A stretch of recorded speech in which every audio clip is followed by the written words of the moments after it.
This is the programmer Al, and in this video I'm going to be talking about the Edabit Python challenge called Basic Variable Assignment. And the challenge is to look at some code, and what they want with this code is to return and pass a string name concatenated with the string Edabit and store it in a variable called result. And let's look at the code.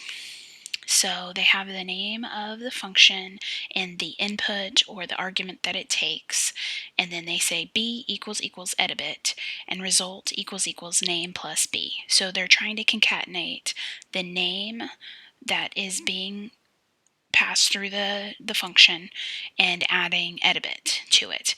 And so the main thing that I notice, and it's just like a little tweak, is there shouldn't be two equal signs. There should just be one, because two equal signs is like a comparison. Is B the same thing as edabit is basically what they're asking here, and that's not what we want. We want to assign it. So let's get rid of the equal there.